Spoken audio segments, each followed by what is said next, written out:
கையில இருந்தே நம்ம மொபைல்ல இருந்தே நம்மளால பண்ணிக்க முடியும். ஸோ அதை நோக்கி தான் ஃபியூச்சர் பயணம் பண்ணிட்டு இருக்காங்க. ஸோ இதுக்கு நம்ம அடாப்ட் ஆகணும், அப்படி இல்லைன்னா அப்கிரேட் ஆகணும். அப்படின்னா என்னன்னா நம்ம கத்துக்கணும். இன்னும் எனக்கு அது தெரியாது அப்படின்னு பயப்பட வேண்டாம்.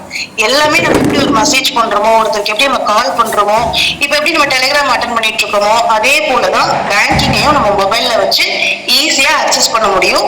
ஸோ ஃபர்ஸ்ட் நீங்க ஒரு விஷயம் கத்துக்கணும் அப்படின்னா ஆர்வம் இருக்கணுமே தவிர்த்து பயம் இருக்கக்கூடாது, சந்தேகம் இருக்கக்கூடாது. உங்களுக்கு சந்தேகம் தீர்ற வரைக்கும் நீங்க அதை பத்தி ஆராய்ச்சி பண்ணிட்டே இருங்க.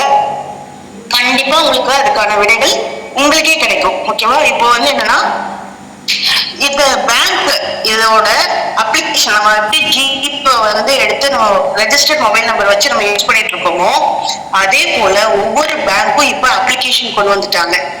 ஏன் அப்படின்னா நம்மளோட சர்வீஸ் ஈஸியா இருக்கணும், டைமிங் கம்மியா இருக்கணும், நேர்ல நம்ம போய் நம்மளோட டைம் வேஸ்ட் ஆகக்கூடாது அப்படின்றதுக்காக எல்லா ஒர்க்குமே நீங்க செக் புக் ரெக்வஸ்ட் போடணும் அப்படின்னாலும் உங்களோட அப்ளிகேஷன்ல இருந்து நீங்க பண்ணிக்கலாம், பேங்க்குக்கு ரெக்வஸ்ட் கொடுத்து. அதே போல ஸ்டேட்மெண்ட் எடுக்கணும் அப்படின்னாலும் எனக்கு தெரிஞ்சு ஒரு 2010 அந்த மாதிரிலாம் லோன் அப்ளை பண்ணணும் அப்படின்னா ஸ்டேட்மெண்ட் கேட்பாங்க. அந்த ஸ்டேட்மெண்ட்டை போய் நம்ம பேங்க்ல எழுதி கொடுத்தோம்னா அவங்க ஒரு வாரம் கழிச்சுதான் கொரியர் வரும். ஸோ அப்படிதான் நம்ம ரெக்வஸ்ட் கொடுத்துட்டு வரணும். ஒன்னொன்னுக்கும் ரிட்டர்ன்ல இருந்துச்சு. அப்ப எல்லா ப்ராசஸும் லேட் ஆயிட்டு இருந்தது. இப்போ பாத்தீங்கன்னா இந்த மொபைல் பேங்கிங் நம்ம இன்ஸ்டால் பண்ணி யூஸ் பண்ணி பழகிட்டோம் அப்படின்னா உங்களுக்கு ஸ்டேட்மெண்ட் வேணும்னா எத்தனை வருஷத்துக்கு, அதாவது ஒரு 2 வருஷம் அந்த மாதிரி உங்களோட அக்கௌண்ட் ஸ்டேட்மெண்ட்டை நீங்களே டவுன்லோட் பண்ணிக்கலாம். உங்களுக்கு செக் புக் வேணும்னா நீங்களே செக் புக் ரெக்வஸ்ட் கொடுத்துக்கலாம். ஸோ இந்த மாதிரி ஃபெசிலிட்டிஸ்க்காக தான் மொபைல் பேங்கிங் எல்லாரும் ஈஸியா யூஸ் பண்றதுக்காக கொடுத்துருக்காங்க. இப்போ நம்ம அந்த மொபைல் பேங்கிங்காக அந்த ஆப்பை எங்கிருந்து டவுன்லோட் பண்ணணும் அப்படின்னு பாத்தீங்கன்னா, நம்ம எப்படி ஜிபே போன்பேவை கூகுள் பிளே ஸ்டோர்ல இருந்து டவுன்லோட் பண்ணி இன்ஸ்டால் பண்ணுவோம், அதே போல இப்போ உதாரணத்துக்கு நீங்க எஸ்பிஐல ஒரு அக்கௌண்ட் வச்சிருக்கீங்க, இல்ல ஐசிஐசிஐல ஒரு அக்கௌண்ட் வச்சிருக்கீங்க அப்படின்னா அந்த ஐசிஐசிஐ பேங்க் அப்ளிகேஷன் இல்ல ஆப் அப்படின்னு கொடுத்தீங்கன்னா அதுல உங்களுக்கு வியூ ஆகும். அதை நீங்க இன்ஸ்டால் பண்ணிக்கலாம். இதுல நீங்க எப்படி ரெஜிஸ்டர் பண்ணணும்னா ஒரு பேங்க்குக்கும் ஒரு சிஸ்டம் இருக்கு. நீங்க அந்த பேங்க்ல எப்படி இன்ஸ்டால் பண்ணணும், இல்ல அந்த பேங்கிங்க எப்படி நம்ம ஆக்டிவேட் பண்ணணும் அப்படின்னு பாத்தீங்கன்னா, உங்களோட டெபிட் கார்டு, அதாவது ஏடிஎம் கார்டு கொடுத்துருப்பாங்க, அந்த கார்டு கையில வச்சுக்கணும், ரெஜிஸ்டர்ட் மொபைல் நம்பர் வச்சுக்கணும், உங்களோட கஸ்டமர் ஐடின்னு சொல்லி உங்க செக் புக் வரும்போதோ இல்ல ஃபர்ஸ்ட் நீங்க அக்கௌண்ட் ஓபன் பண்ணும்போதோ இல்ல உங்க பாஸ்புக்லயோ அந்த கஸ்டமர் ஐடி அப்படின்ற ஒரு விஷயம் இருக்கும். ஸோ அது இல்லாம வெவ்வேறு பேங்க்ல வெவ்வேறு பேர்ல கூட சொல்லுவாங்க. ஸோ இதை நீங்க பேசிக்கா எங்க இருந்து கத்துக்கலாம் அப்படின்னு பாத்தீங்கன்னா, யூடியூப்ல உங்க பேங்க்ல கேள்வி எழுதி வச்சுக்கோங்க, how to install mobile application for ICICI bank அப்படின்னு நீங்க அடிக்கலாம். இல்லைன்னா எஸ்பிஐ அக்கௌண்டில் மொபைல் ஆப் எப்படி பயன்படுத்துவது அப்படின்னு போட்டுக்கலாம். ஸோ உங்களுக்கு என்ன பாஷையில கேட்கணும்னு தோணுதோ அந்த யூடியூப்ல போய் டைப் பண்ணீங்க அப்படின்னா கண்டிப்பா அதுக்கான லிங்க் உங்களுக்கு வரும். அதுல நிறைய பேர் வீடியோஸ் போட்டிருப்பாங்க. அதை நீங்க ஃபாலோ பண்ணீங்க அப்படின்னாலே அதை ஃபாலோ பண்ணிட்டு நீங்க உங்க இந்த 3 விஷயங்களை நீங்க கையில வச்சுட்டு இன்ஸ்டால் பண்ணிக்கலாம். ஸோ இதை ஒன்ஸ் நீங்க இன்ஸ்டால் பண்ணி முடிச்சிட்டீங்க அப்படின்னா இதுக்குள்ள நமக்கு இருக்கக்கூடிய டிரான்சாக்ஷன் சர்வீசஸ், மெயினா நம்ம இதை டிரான்சாக்ஷனுக்காக தான் பயன்படுத்த போறோம். ஸோ என்னென்ன டிரான்சாக்ஷன்ஸ்க்கு எந்தெந்த ஆப்ஷனை யூஸ் பண்ணிக்கலாம் அப்படின்றத இப்ப நம்ம சொல்ல போறோம். எல்லா பேங்க்லயுமே இன்ஸ்டன்டா, அதாவது குயிக்கா நம்ம ஒருத்தருக்கு பணம் அனுப்ப முடியும். அதுக்கு பேர் குயிக் பே அல்லது இன்ஸ்டன்ட் பே அப்படின்னு 2 ஆப்ஷன் ஒவ்வொரு பேங்க்குக்கு தகுந்த மாதிரி பே வரும். ஸோ அந்த மாதிரி இருக்கும். அது எதுக்காக அப்படின்னா, இப்போ சில பேர் கேட்குறீங்க, அக்கௌண்ட் நம்பர் நம்ம வாங்கி ரெஜிஸ்டர் பண்ணி ஆக்டிவேஷன் ஆகிறதுக்கு 24 ஹவர்ஸ் ஆகுது, அது வரைக்கும் என்னோட சீனியாரிட்டி போயிருமே அப்படின்னு ஒரு கொஸ்டின் வருது இல்லையா? ஸோ இந்த இடத்துல குயிக் பே ஆப்ஷன் நம்ம யூஸ் பண்ணிக்கலாம். அதாவது இன்ஸ்டன்ட் பே அப்படின்ற ஒரு ஆப்ஷனை நம்ம யூஸ் பண்ணி அனுப்பிச்சுக்கலாம். இதுல என்ன ஃபெசிலிட்டி அப்படின்னு பார்த்தீங்கன்னா, நம்ம பேங்க் அக்கௌண்ட்டும் ஐஎஃப்எஸ்சி கோட் மட்டும் இருந்தா போதும். நம்ம ஆக்டிவேஷன், அதாவது பெனிஃபிஷியரி அப்படின்னா என்ன அப்படின்னு கேட்டீங்கன்னா, நம்ம யாருக்கு பணம் அனுப்பணுமோ அவங்களோட அக்கௌண்ட் டீட்டெயில வாங்கி நம்மளோட பேங்க்ல ஆட் பண்ணணும். அப்படி ஆட் பண்ணா அந்த பேங்க், நம்மளோட பேங்க் நம்ம ஆட் பண்ணக்கூடிய அக்கௌண்ட் நம்பர் கரெக்டான பர்சன், கரெக்டான டீடைல்ஸ் எல்லாம் கொடுத்துருக்கோமா அப்படிங்கறத வெரிஃபை பண்ணி ஓகே பண்ணும். ஸோ வெரிஃபிகேஷன் டைம்க்கு சில பேங்க் 15 மினிட்ஸ் எடுத்துக்குது, சில பேங்க் 2 ஹவர்ஸ், சில பேங்க் 24 ஹவர்ஸ் எடுத்துக்கிறாங்க. ஸோ அந்த வெரிஃபிகேஷன் கம்ப்ளீட் பண்ணி நமக்கு பக்காவா அந்த டீடைல்ஸை கொடுத்துருவாங்க. அதுக்காக தான் பெனிஃபிஷியரி அப்படின்றத நம்ம ஆட் பண்ணணும். இப்படி நம்ம அனுப்பக்கூடிய ஃபண்டுக்கு சேஃப் அண்ட் செக்யூரா போகும். ஏன்னா நமக்கு அக்கௌண்ட் நம்பர் ஸோ அதே போல இன்ஸ்டன்ட் பே அப்படின்ற ஆப்ஷனை நம்ம யூஸ் பண்ணும்போது பெனிஃபிஷியரி ஆட் பண்ணணுன்ற அவசியம் கிடையாது. யாரோட அக்கௌண்ட் நம்பர் வேணாலும் நம்ம போட்டுக்கலாம், ஐஎஃப்எஸ்சி கோட் நம்ம அங்க போட்டுட்டு பேமெண்ட் சென்ட் பண்ணிக்கலாம். ஆனா ஒரு விஷயம் என்னன்னா, இன்ஸ்டன்ட் பேலயோ குயிக் பேலயோ அது வெரிஃபிகேஷன் பண்ணாது. ஸோ அதனால ஒருவேளை நீங்க அக்கௌண்ட் நம்பர் ஏதாவது தப்பா போட்டீங்க அப்படின்னா அந்த ஃபண்டை நீங்க திருப்பி வாங்க முடியாது. இந்த ஆப்ஷன் வந்து இதுல இருக்கிற பெனிஃபிட் அண்ட் அதாவது டிஸ்அட்வான்டேஜும் இதுதான். அதாவது அட்வான்டேஜ்ன்றது என்னன்னா, நம்ம யாருக்கு அனுப்புறோமோ அதை சீக்கிரமா அனுப்ப முடியும், இது அட்வான்டேஜ். டிஸ்அட்வான்டேஜ் என்னன்னா, அது வெரிஃபிகேஷன் பண்ணாம சென்ட் பண்ணிடும், அந்த அமௌண்ட் தப்பா போயிடுச்சு, ரிட்டர்ன் வாங்குறது கஷ்டம். ஸோ இதுதான் வந்து குயிக் பேவோட நேச்சர். அடுத்தது வந்து பாத்தீங்கன்னா ஐஎம்பிஎஸ்.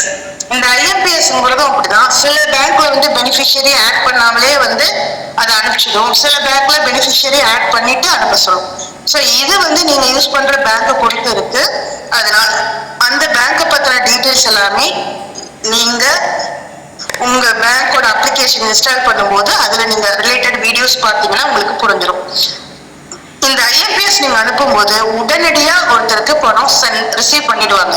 நம்ம இங்க இருந்து அக்கௌண்ட் நம்பர் போடுறோம், ஐஎஃப்எஸ்சி போடுறோம், அமௌண்ட் எவ்வளோன்றத போடுறோம், டிரான்சாக்ஷன் ஐடி அப்படிங்கறத நம்ம கொடுத்து சென்ட் பண்ணிட்டோம் அப்படின்னா அவங்களுக்கு இம்மிடியட்டாவே ரிசீவ் ஆயிடும்.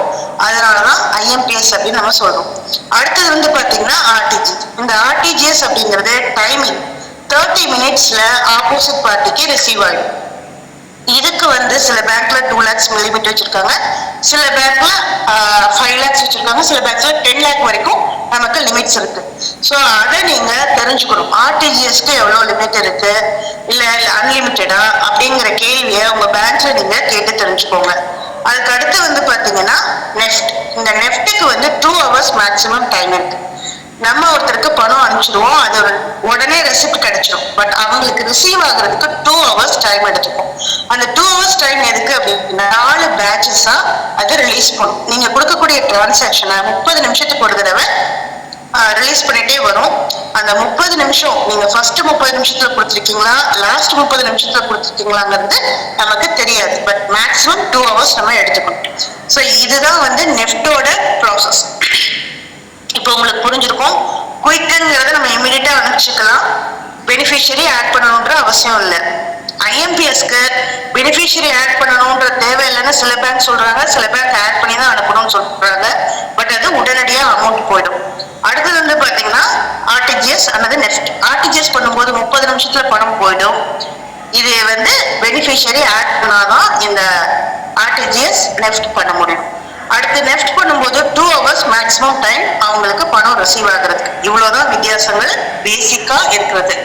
இதை தாண்டி நீங்க எவ்வளவு லிமிட் இருக்கு, உங்க உங்க பேங்க்ல ஒரு நாளைக்கு எவ்வளவு பணம் அனுப்ப முடியும் அப்படின்ற ஒரு கொஸ்டின் நீங்க பேங்க்ல கேட்கணும் நீங்க வச்சிருக்கிற அக்கௌண்ட்டுக்கு. அது இல்லாம ஒரு கம்மியா சொல்றாங்க அப்படின்னா உங்களுக்கு 10 லட்சம் ரூபாய் லிமிட். சில பேங்கோட அப்ளிகேஷன்ல நம்மளே லிமிட்டை வந்து சேஞ்ச் பண்ணி வச்சுக்கலாம். அது ஒரு ஓடிபி ஆப்ஷன் ஏதோ ஒன்று கொடுத்து அந்த லிமிட் 5 லட்சம் இருந்துச்சுன்னா நம்ம சவுண்ட் ஏத்துற மாதிரி அந்த லிமிட்டை வந்து ஜாஸ்தி பண்ணி வச்சுக்கலாம். 10 லட்சம் ரூபாய் ஒரு நாளைக்கு நமக்கு லிமிட் இருந்தா நம்ம குரோர்பதி கிளப்ல நம்ம பயணம் பண்றதுக்கு போதுமான limit per day 10 lakh rupees transaction பண்ண முடியும் அப்படின்னு அந்த அக்கௌண்ட் நம்மளுக்கு போதுமானது. அதை விட 20-30 lakh இருக்கு, நீங்க லிமிட்டை இன்க்ரீஸ் பண்ண அந்த பேங்க் அக்கௌண்ட்டுக்கு உங்களுக்கு சார்ஜஸ் வரும். ஸோ இதுல நீங்க தெளிவா இருக்கணும். அதே மாதிரி தேவையே இல்லாம நம்ம லிமிட் இன்க்ரீஸ் பண்ணோம் அப்படின்னாலும் அந்த சார்ஜஸ் வந்து போடுறாங்களா அப்படிங்கிறத நீங்க கேட்டுக்கணும் பேங்க்ல. ஸோ இது இல்லாம உங்களுக்கு இப்போ நம்மளோட பூஸ்டப் ஐடி வருது. ஸோ இந்த பூஸ்டப் ஐடிக்கு இப்போ இருக்கக்கூடிய 4 ஆப்ஷன்ல நம்ம எந்த ஆப்ஷன் யூஸ் பண்றோம் அப்படின்னா இன்ஸ்டன்ட் பே அண்ட் குயிக் பேன்னு ஒரு ஆப்ஷன் சொல்லியிருப்பேன். அது வந்து பாத்தீங்கன்னா நம்ம அக்கௌண்ட் நம்பர் ஐஎஃப்எஸ்சி நம்பர் இருந்தா போதும், தொடர்ந்து நீங்க அனுப்பிக்கிட்டே இருக்கலாம். இதுக்கு லிமிடேஷன் கிடையாது. ஏன்னா நம்ம ஜிபேல ஒரு நாளைக்கு 20 டிரான்சாக்ஷன் தான் பண்ண முடியும்னு சொல்லியிருக்கோம்.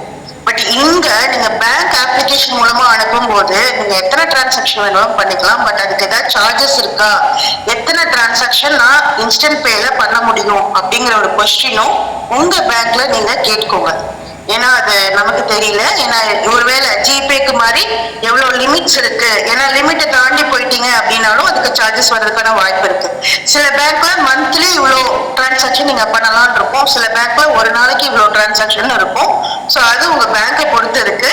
அந்த கேள்வியும் நீங்க அங்க கேட்டுக்கோங்க. அடுத்தது வந்து பாத்தீங்கன்னா, நமக்கு இன்ஸ்டன்ட் பே பண்றது எதுக்காக பூஸ்டர் ஐடிக்கு யூஸ் பண்றோம் அப்படின்னா, அமௌண்ட் சின்னது. ஸோ அதை வெரிஃபை பண்ணாம போனாலும் கூட நம்ம இழக்க போற அமௌண்ட்டும் சின்னதுதான்.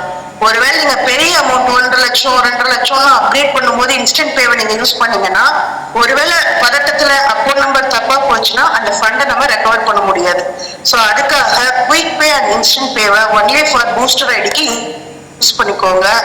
ஐஎம்பிஎஸ் வந்து பெனிஃபிஷியரி ஆட் பண்ணி பண்ணக்கூடிய பேங்க் ஆப்ஷன் நீங்க போறது நல்லது. ஏன்னா அது வெரிஃபை பண்ணி நமக்கு கொடுக்கும். ஸோ அப்போ நமக்கு செக்யூர்டா வந்து நம்மளோட பேமெண்ட் நமக்கு போகும். ஏன்னா சின்ன அமௌண்ட் கிடையாது. 1.5 லட்சம் 2 லட்சங்கிறதுலாம் வந்து 4 லட்சம் அப்டேட் பண்ணும்போது அது நமக்கு பெரிய அமௌண்ட். அதனால அதுல நமக்கு தப்பு நடக்கக்கூடாது. நம்ம பிகினர் ஃபர்ஸ்ட் டைம் பண்றோம் அப்படின்னா பெனிஃபிஷியரி ஆட் பண்ணி பண்றதுதான் பெஸ்ட்.